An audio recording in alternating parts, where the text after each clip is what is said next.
Hi, this is George Loker, and today we're going to spend some time resizing and cropping images that have been placed into your document.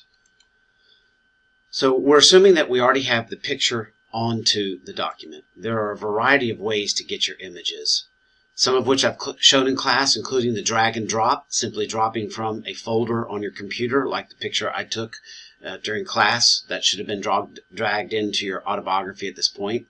You can also find one on the internet and right-click and copy the image, which I've shown that as far as right-clicking on the large size of the image is important. I do discuss that on a later slide.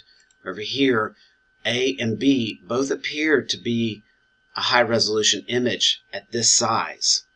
But when you click on the image, you find out that A is lower resolution than B.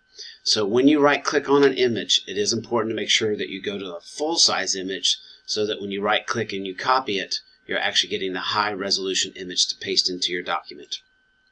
Remember that we've also talked about fair use for education purposes. Make sure that you're using relatively free copyright images without copyright marks.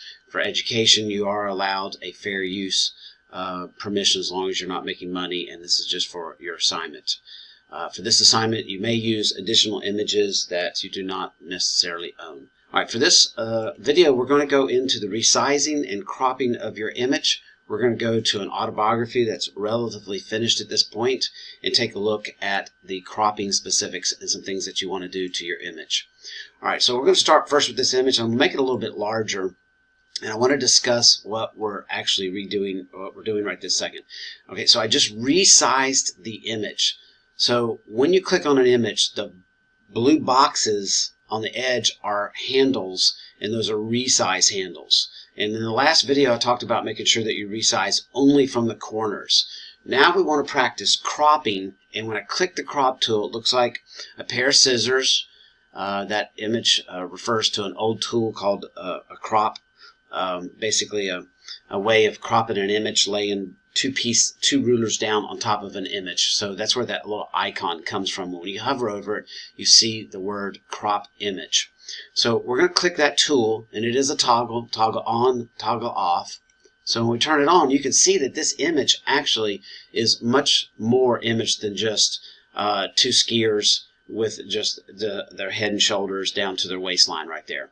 And you can see also that Google preserves a cropped image. I cropped this a year or two ago.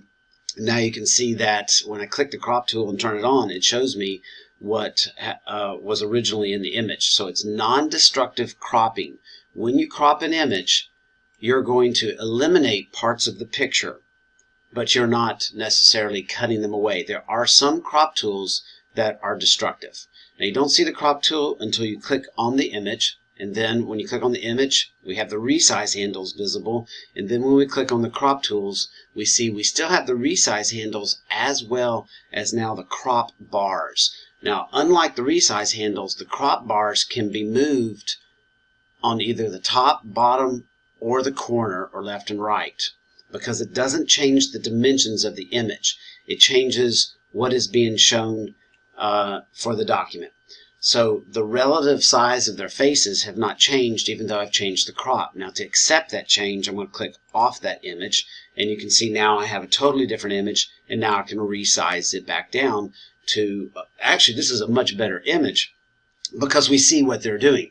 So a lot of times what I find is that most people do not get close enough to their images. You're probably going to need to crop all of your images. So in this case right here, we've cropped it down to just the two skiers, and when we click the crop tool, you'll see there was another skier in the background, and that's not relative to the picture. And I do know the person that was actually off to the side over there, but I don't want them in the picture, so I'm going to undo that action right there, and I'm going to leave it to this image, which is more suitable for the story right here.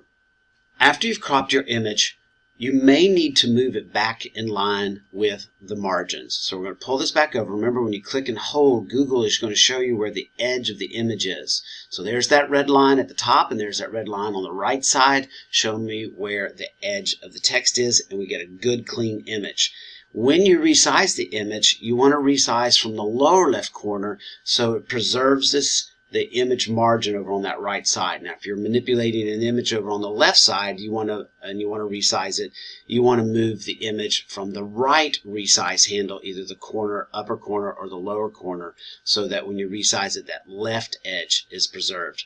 All right, so we're going to go get one more image to practice with for the cropping tool, and hopefully between this and your practice, you'll master the art of cropping an image. Alright, so I've gone to photos.google.com. I did explain in the last video how to get to your personal Google account. Remember, you do need to change your account, because when you first go to photos.google.com, you're going to be in the BISD account, so you do have to change those accounts. Now, I take really well-cropped images, and when we get to the photography segment, we may talk a little bit about your composition, and it's one of the topics that I try to, make sure that I teach, and that is to do a good job of capturing the image that you want at the time of capture, so that you don't have to go in and crop.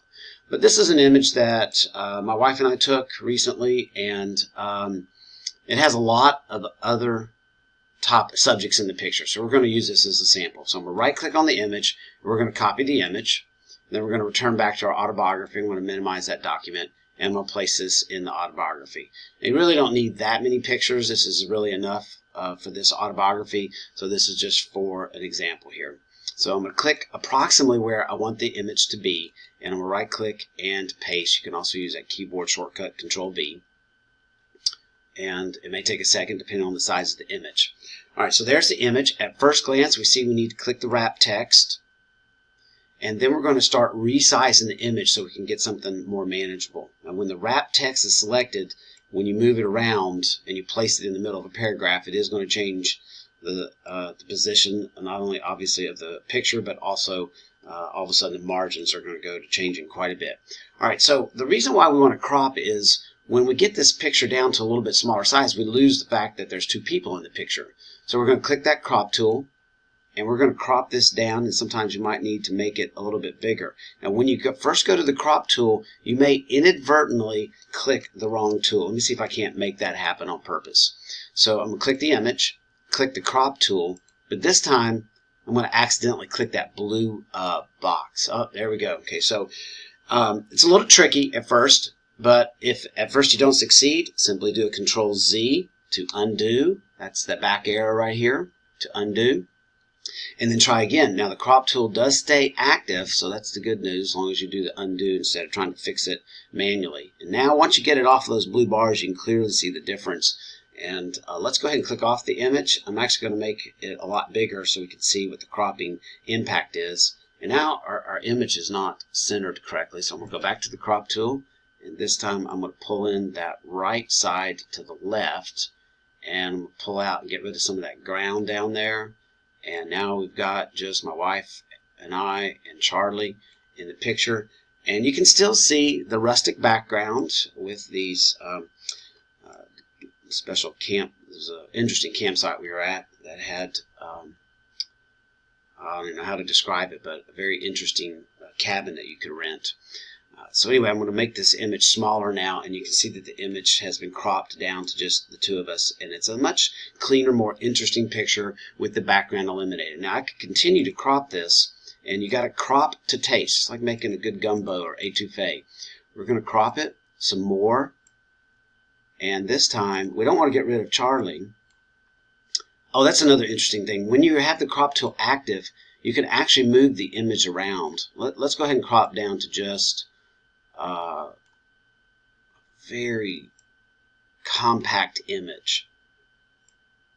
And hopefully you're practicing this and not just watching this video. Make sure you're always practicing and have the video resized. Okay, so now when we click inside the image, you can see that we can crop, we can say cut us out completely and go, maybe that fire pit was really important. Maybe that's what I want to feature in this, this autobiography. So I'm going to undo a couple times and get back to that image right there. So when you click the crop tool, you can reposition it to get it just like you want. Let's go with that. Let's click off the image, click back on the image. And the last thing that we're going to do with this right here is go ahead and put a bounding outline box on it. And you do want to do this for each of your pictures. Click on the image, click on the lines, and go to a one-point line. All right, and that just makes it clean up, especially if you've got any sky in the picture. The picture's a little bit too big, so we're going to shrink this down. And really have too many pictures on this paragraph anyway. Maybe I want to get rid of this one completely over there and just talk about this image for that paragraph. So the last thing we want to do right here is make sure that we don't have any odd spaces. Make your picture smaller or bigger so that the sentences wrap appropriately. Even that's an odd space. When you click on your image, you can change the margin for your cropping down to a 1/16 of an inch, and that's going to allow the text, and we may have to go to no margin for this one. Okay, now it's a little bit too close, so I'm going to go back and change that to a 1/16 of an inch. You can see the text got too close to the edge. So this is a trial and error process. Make your picture smaller and bigger so that the text flows around appropriately and everything looks nice and neat. All right, hope this helps. Let me know if you have any questions. And at this point, you can go ahead and go over the checklist and prepare your autobiography for turn in. Make sure you go down the checklist and ask for proofing before you click the turn in button.